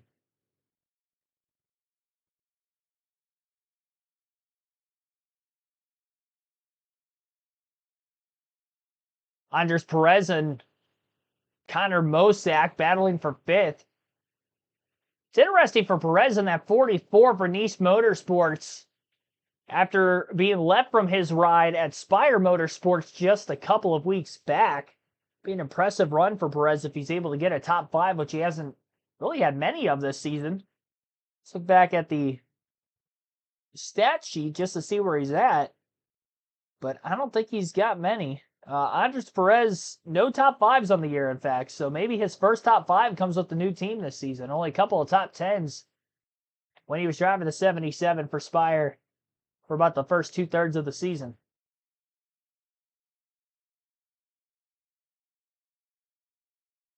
Ben Rhodes challenging for 2nd with Tanner Gray.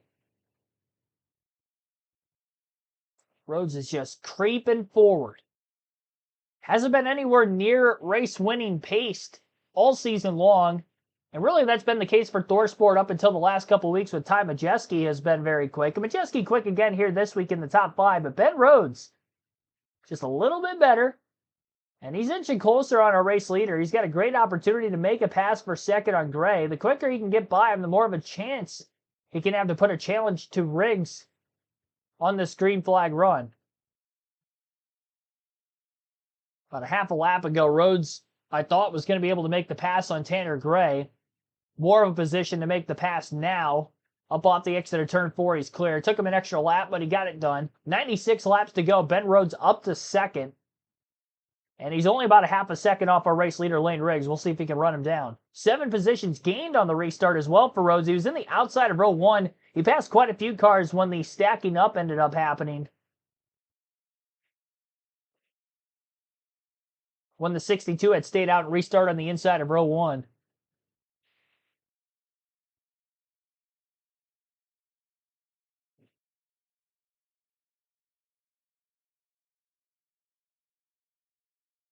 How can you send a picture of the kiddos?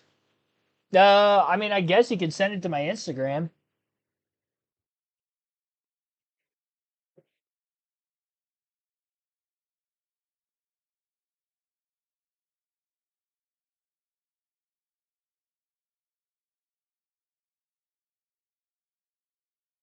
I don't look at all my messages, by the way. There's a lot of people that are fans of the channel.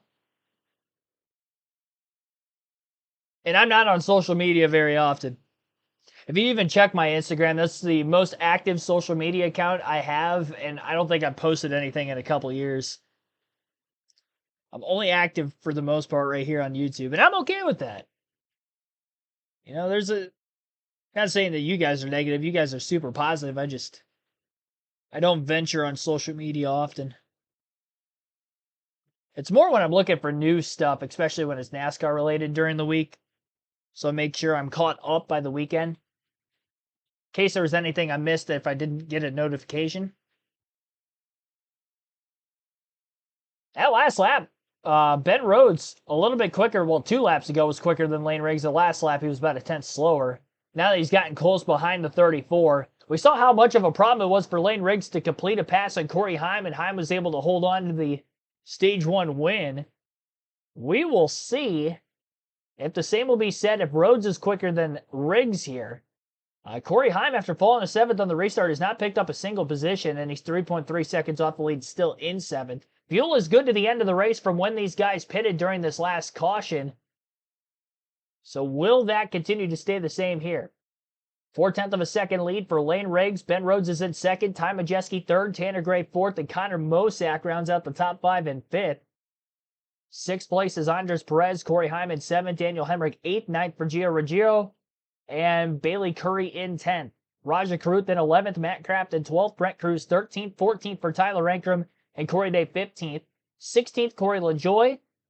Caden Honeycutt 16th, 17th for Corey LaJoy now. Okay, so that just updated a little bit. Tyler Ankrum up to 15th, then Honeycutt 16th, 17th is now LaJoy. Dawson Sutton in 18th, 19th for Grant Enfinger and Connor Jones 20th. Parker Kligerman 21st, had a little wall scrape at the end of stage 1, but I don't think he hurt the truck too badly.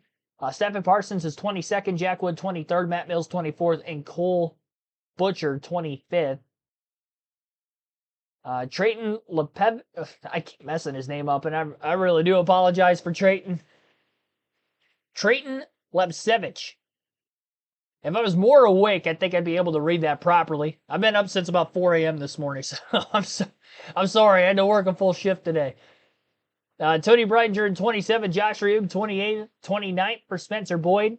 Greg Van Olsen 30th, Mason Maggio 31st, Chandler Smith 32nd, Jake Garcia 33rd, Norm Benning 34th, Caleb Costner 35th, and Clayton Green 36th. That rounds out our field. 82 laps to go here at Bristol. You're listening live on KRC. We'll take our second to last break of the stream.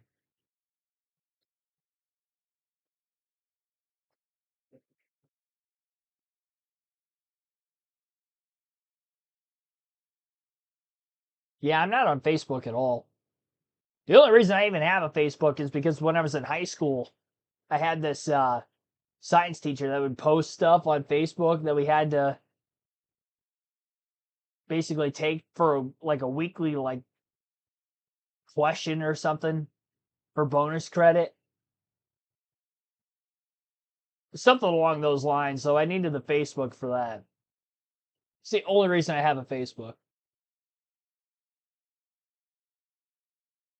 Other than the updated profile pic, I've never posted anything on there. Nor will I really choose to. I've just never been a big social media person.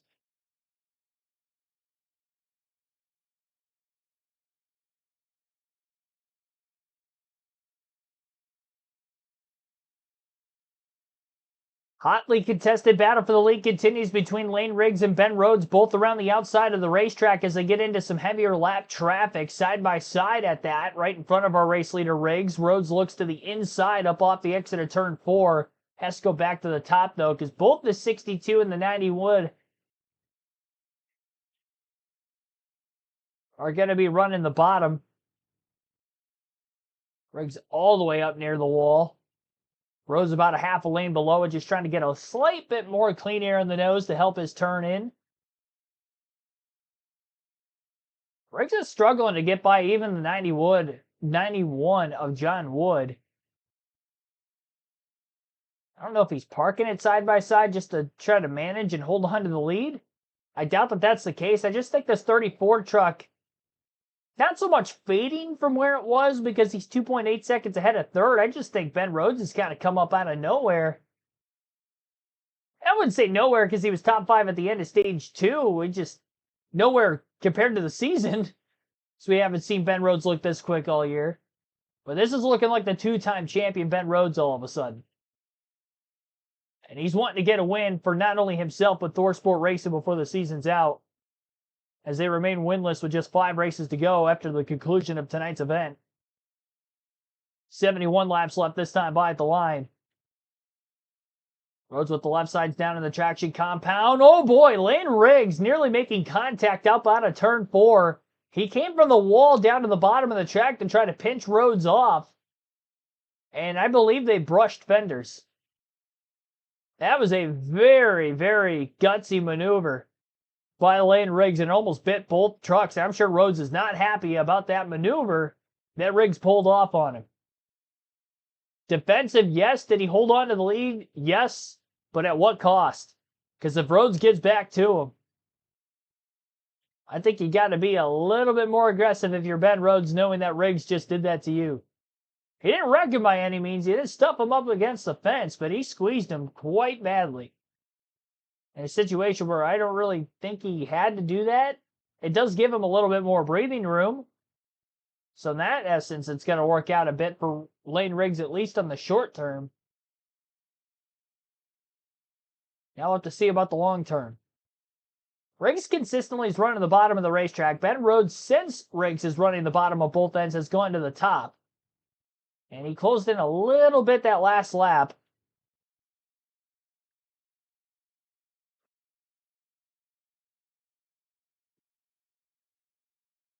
How much of that breathing room was necessary enough for Riggs to be able to hold on?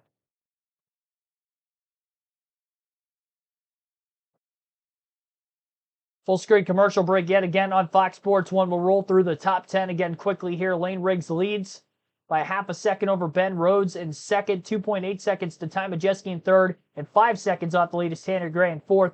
Corey Hyman, fifth place, sixth for Connor Mosak. Seventh is Daniel Hemrick, Andres Perez in eighth, Bailey Curry ninth, and Gio Ruggiero rounds out the top 10.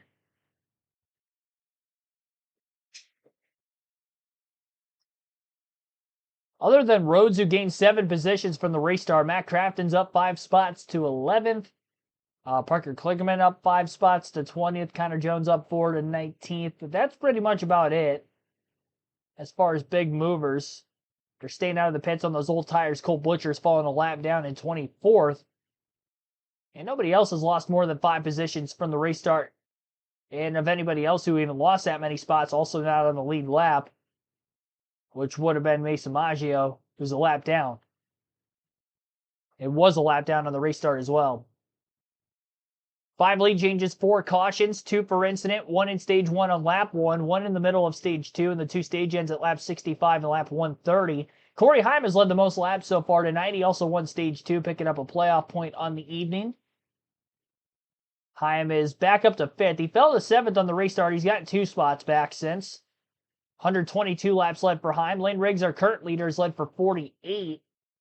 And stage 1 winner was Jake Garcia, who started on the pole tonight.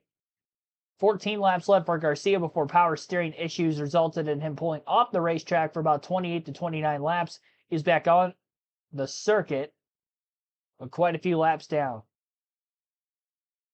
So that is your race update here at lap 193 of 250 tonight at Bristol Motor Speedway in the UNOH 250 for the Craftsman Truck Series, the second race of the round of 10 of the playoffs.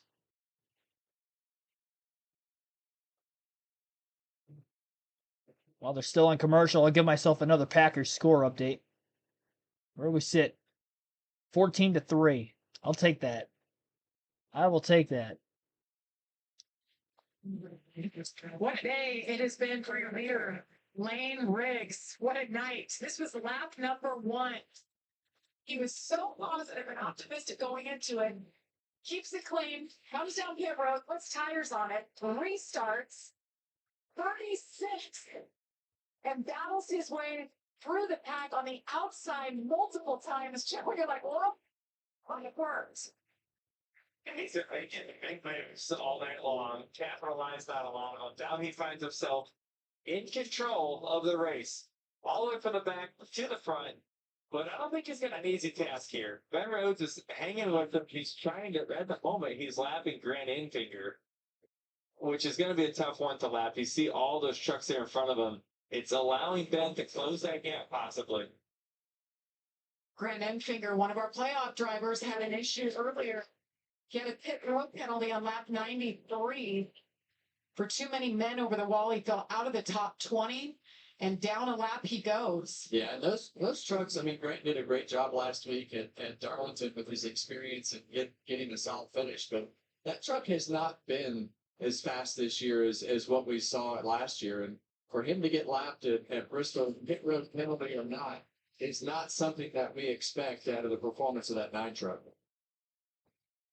This really put a lot of gap between the first and second place truck. You see over a second now. It's the biggest lead we've seen all night long. Yeah, where I thought Ben Rhodes was the best when he was pushing that groove, Joey, really trying to wrap the top of that black, and that to me was when he was making the best lap time and able to actually run Lane Riggs down the first time, and then he went back to the bottom of the racetrack, and now we've gotten into some lap track, and he's lost a second, but felt like his truck, his best case scenario for him was running right at the top of that black and almost trying to push that groove just a few inches higher. Yeah, something here at Bristol you want. It's a versatile truck, right? You want to be able to run the top and the bottom because you're going to be forced to run multiple grooves, especially as you get to lap traffic. The other thing, too, is you're on a lap at this point. If that truck firing off really fast. True. A lot of times, if you have a lot of fire off speed, sometimes you're paying the price in the long run, whether it's setup or air pressures, whatever it may be that caused that. Sometimes you got to pay the piper at the end of the day. It might be what's happening right now for Ben Rhodes. See Corey Heim right there. Guys, he has been trying with all his might to get around his teammate Tanner Gray. He's 6-7 seconds back from Lane Riggs. What a change from what we saw in stage number 2.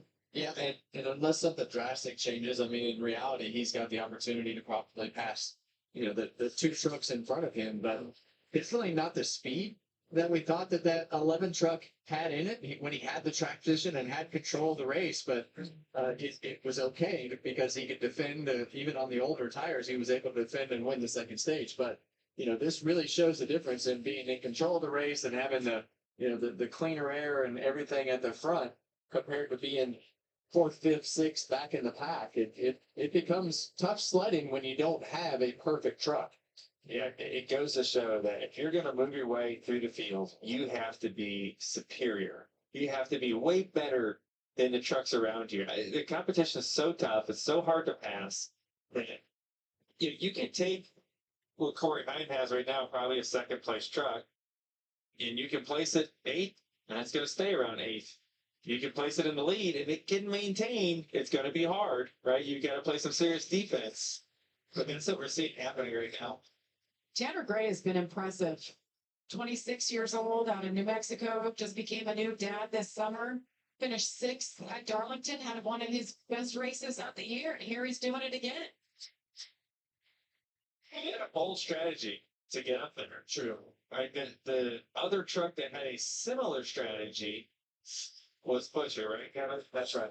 And it's that he went through that lap.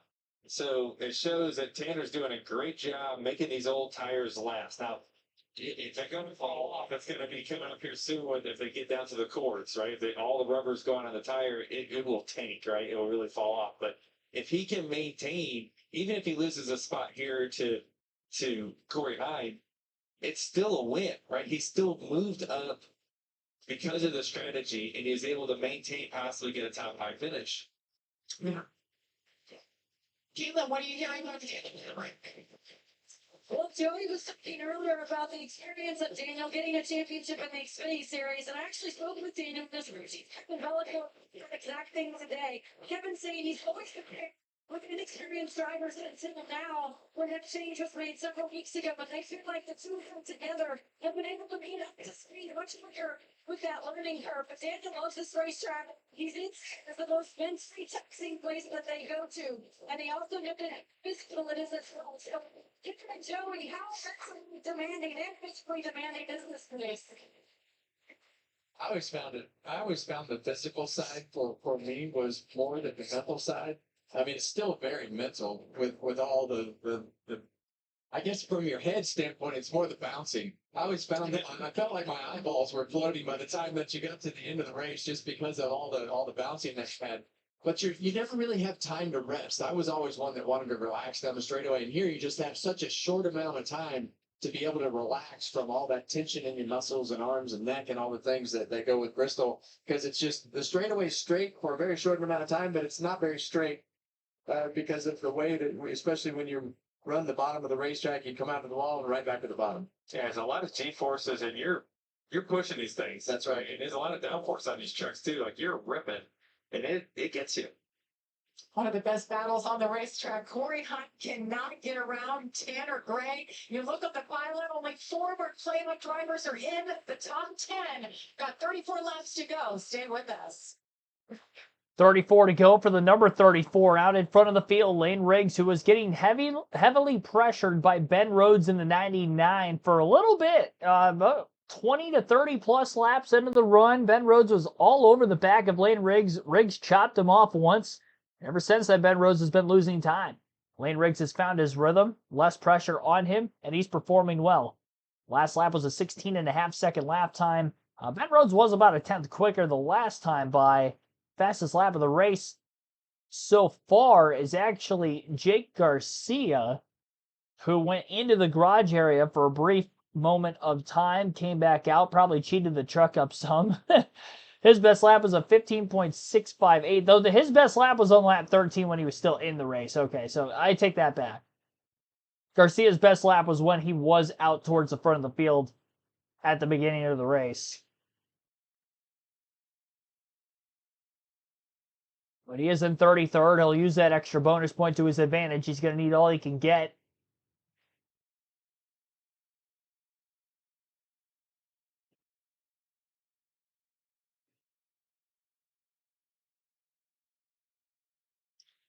Down under 30 laps to go. Still a 1.6 second lead. Does Ben Rhodes have anything for Riggs?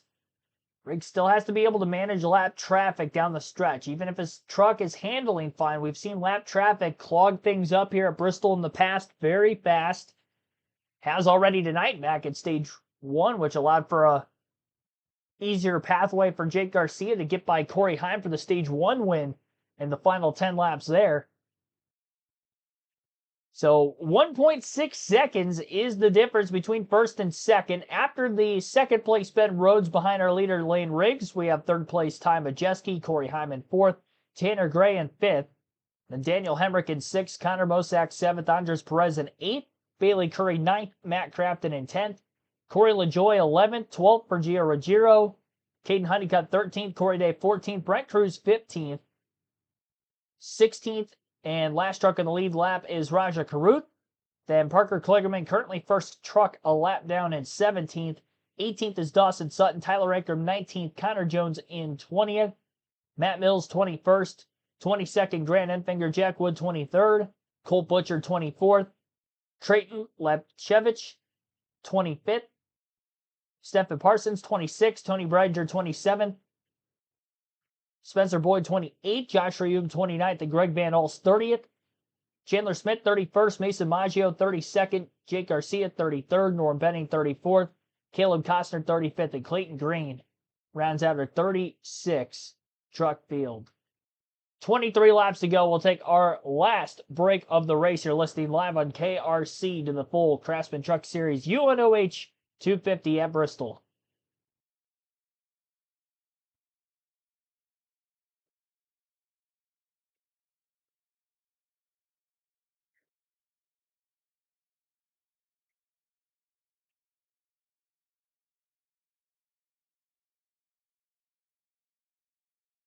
$20 to go this time. Bye.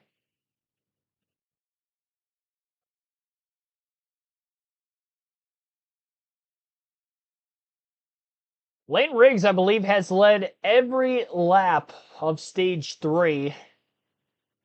If he were to lead to the end of the race, he is not quite going to catch Corey Heim for the most laps led, but he would be close. He's at 92 laps led right now. He's 30 laps behind him. So, yeah, Corey Heim has already clinched the most laps led in the race, and Heim has driven his way back up to 4th after initially falling to 7th on the restart. That team also lost 3 spots on pit road, which is what gave Lane Riggs the lead. That 34 team pitted them out in front, and they've had the speed to go along with it since the restart. Battle for 3rd between Corey Heim and Ty Majeski. I don't know that either one of these trucks is going to be able to run down Ben Rhodes before the end of the stage. Rhodes is another 3 seconds ahead. They're 5 seconds off of the race lead. But a good little battle for 3rd nonetheless down the home stretch.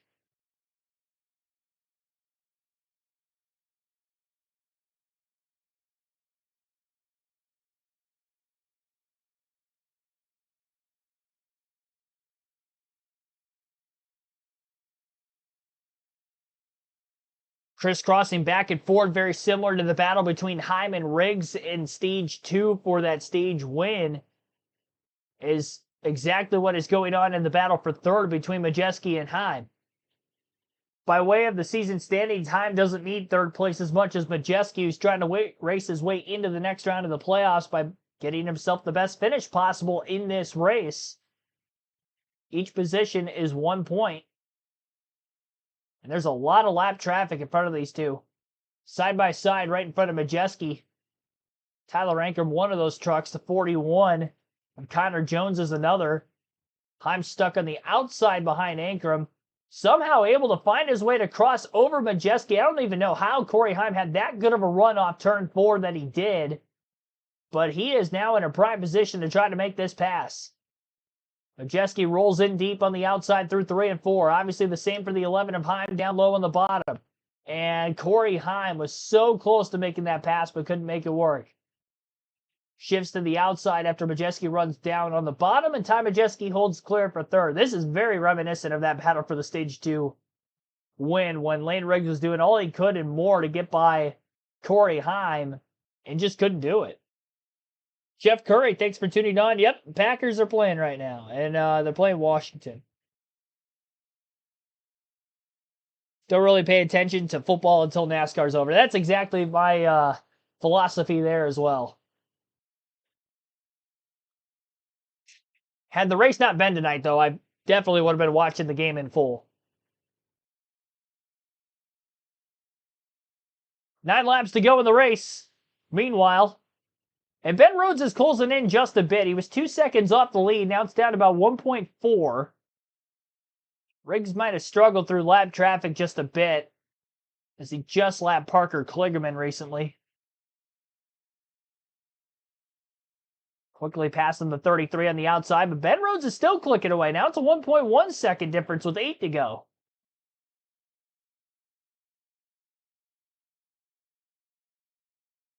Riggs maybe just managing the gap just a little bit, being patient at times when he needs to be around lap traffic. A spin on lap 1 for Lane Riggs earlier today. A quick recovery that by the end of stage 2, he was already up to 2nd. He actually got back into 9th place by the end of stage 1. As it went clean and green to the end of the stage following his own incident. For about 60 laps or so to the end of stage 1. And obviously this is going to be the longest green flag run of the night, up over 100 laps. As we have not had a caution for incident in stage 3. Clean and green here. And after the lead was down to 1.1 seconds just a couple laps ago, now it's right back up to 1.6 again. Put half a second on him in about 3 laps. See, every lap car that Riggs struggles with and ends up eventually getting around, at some point, Ben Rhodes would have to catch that same lap traffic. Very much a rubber banding or push-pull kind of battle amongst the moving chicanes. Heim and Majeski in a battle, and Corey Heim was finally able to make that pass for third on Majeski. They didn't show the pass on screen, but he made it within the last couple of laps because they showed that battle about 5 to 10 laps ago, and the 98 was still out ahead barely. 2 laps to go in the race now. Still a 1.3 second lead for Riggs. 2 lap trucks between himself and second place. White flag in the air now. 1 lap to go for Lane Riggs.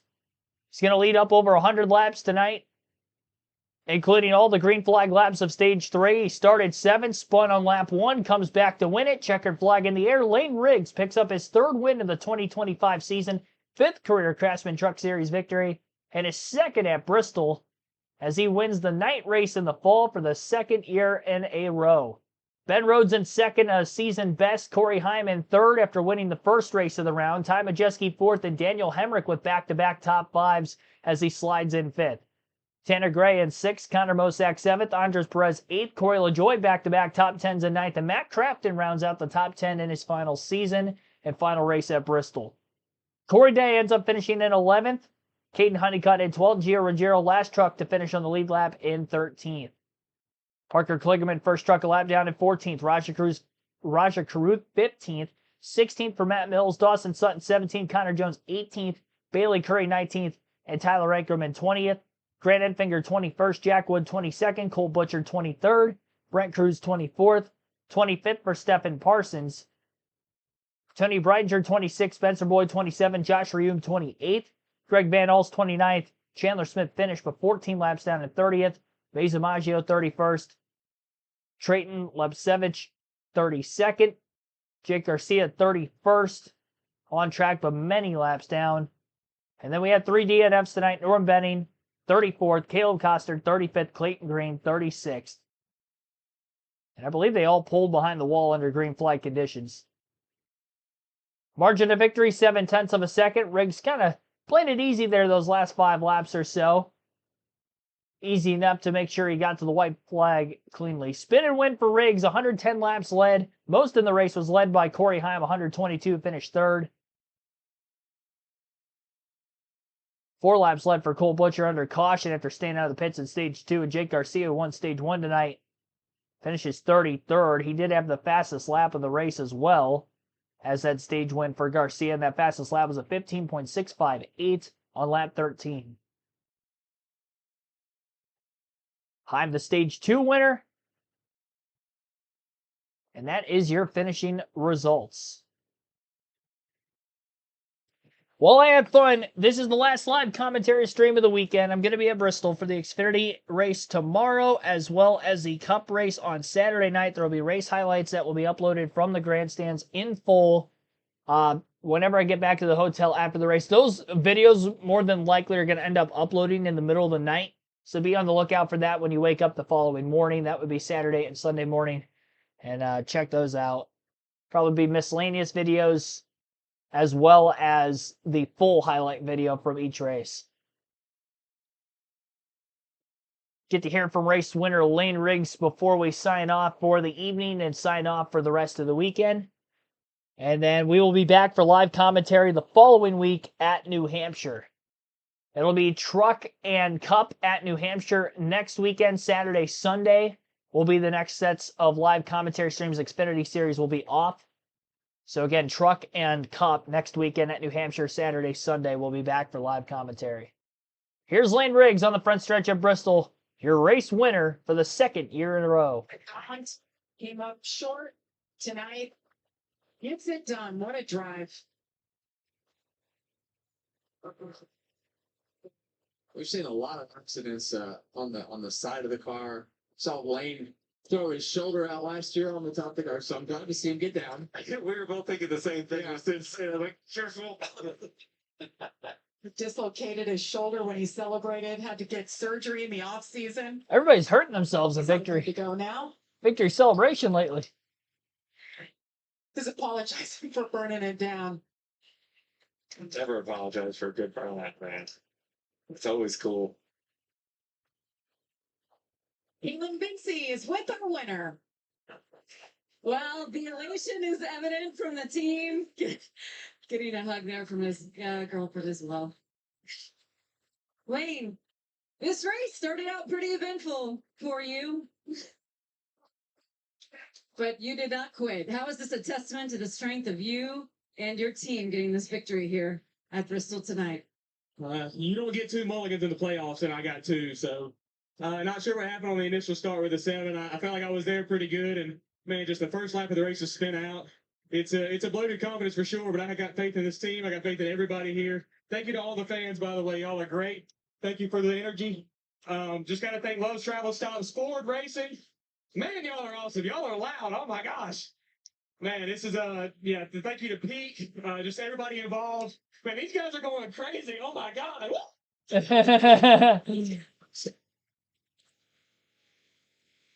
And Lane, you are officially in the next round of the playoffs. How rewarding is that? Everything you've gone through in your career, and you are now moving on to continue this hunt for a title.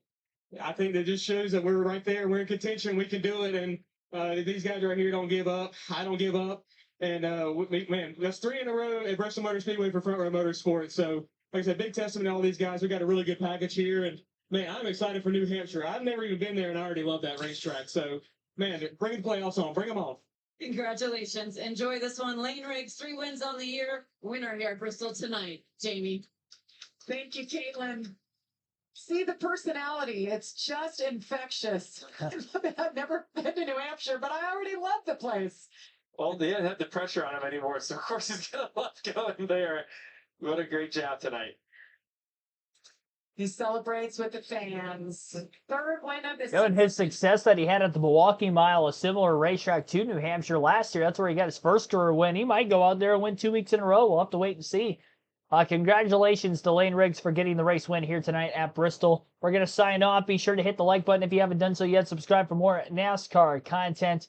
1 hour, 27 minutes, 41 seconds total time on the race. This one flew by here this evening. It's not even 10 o'clock Eastern time. This is over in a jiffy. 4 cautions, 5 lead changes, 31 laps spent under yellow, and we finish under the regulation length of 250 laps here tonight at Bristol. Again, race highlights from the grandstands the next 2 nights. I will see you guys for New Hampshire next week on the channel for live commentary. Have a good rest of your Thursday, everybody. Go Pack, go!